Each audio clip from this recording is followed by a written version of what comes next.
Good morning. Good morning, good morning. Share ko lang sa inyo yung aming daily routine and daily life naming mag-asawa. Sa umaga, time check is 9:30 na ng umaga. Nandito pa tayo sa bahay. Yung asawa ko, si Bisoy, nandun na sa tindahan. 7 o'clock pa lang nagbubukas na yun. Dati, 5:30 pa lang na madaling araw. Bukas na siya kasi nga lalo ako may pasok. Kaya lang, hindi niya na kinakaya magising. 5:30, alam niyo naman, nagkakaedad na. Pero okay lang yan kasi naabot naman kami ng 10 o'clock, 10:30 sa pagtitinda. Kaya nakakabawi naman din po tayo. Ayan. Kaya po inaabot ng 9:30 or minsan 10 kasi nga paggising natin mayroon pa tayong mga ginagawa-gawa dito sa bahay, naglilinis ng bahay, nagbubugas, nagtutupi ng mga damit, minsan naglalaba. Kasi wala naman tayong katulong at kami lang naman dito sa bahay. Ilan lang kami dito sa bahay. Ang nakatira na lang naman dito yung bunso ko, tsaka yung isa ko pang anak, grade 11, tapos meron dito anak ko na may asawa, pero mga naka-separate naman dito sa amin. Kaya tahimik ang aming bahay kapag kami lang.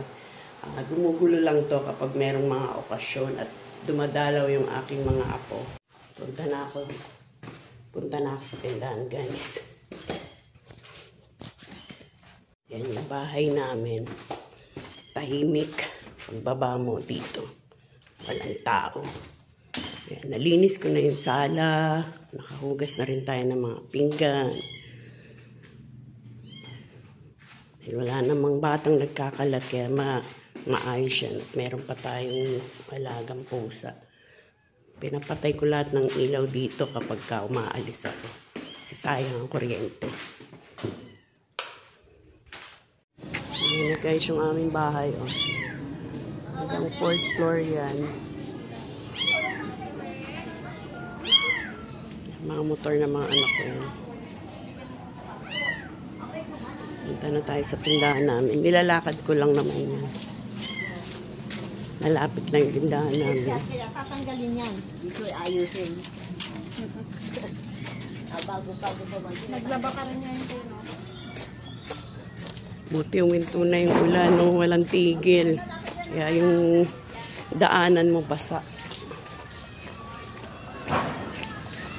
Ayan. Daming bahay dito guys sa lugar namin. Kaya talagang tindahan natin kahit paano nakakakota lagi dahil sa dami rin ng tao nakatira dito.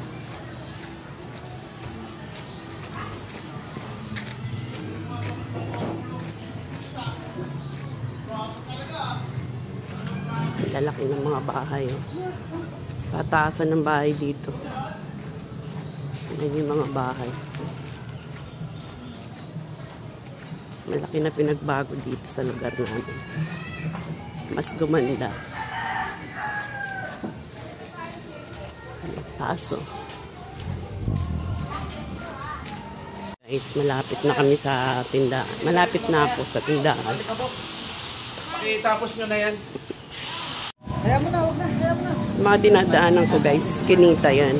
Pero dito rin ang labas niyan. Ayan, tabing kalsada yung aming tindahan. Maraming mga business dito.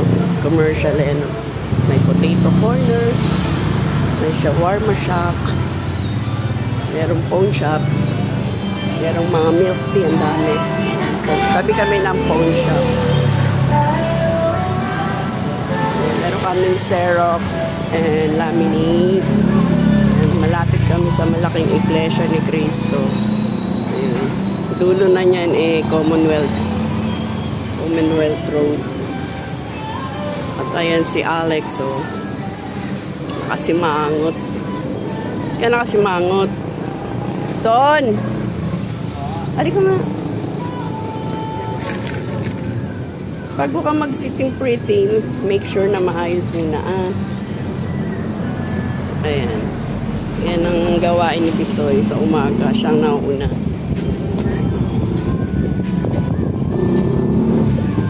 Yan ang aming tindahan.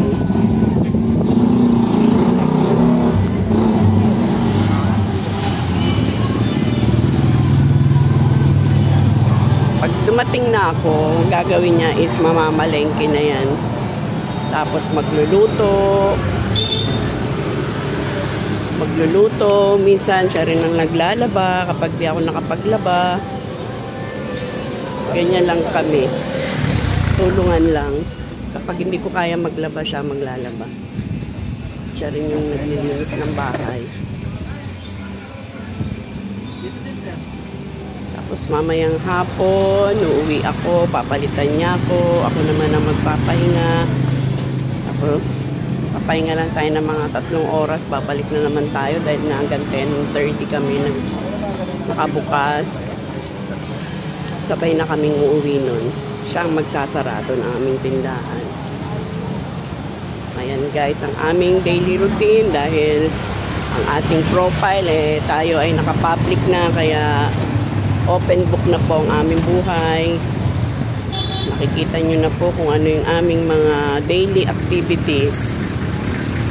Sana maging inspirasyon kami sa iba dyan. Good morning. Magkaroon ng ganitong negosyo. Marami na rin daw gumagaya sa amin. At umiintog na rin sa pagtatrabaho para magnegosyo. Lalo na mga OFW.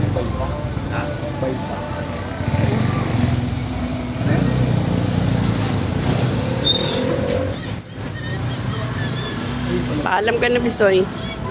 Paalam ka na. Uwi na ako? Oo. Hindi, mamalengke ka pa, di ba? Bye-bye, guys. Thanks for watching. And please don't forget to follow and subscribe our YouTube channel. Bye-bye.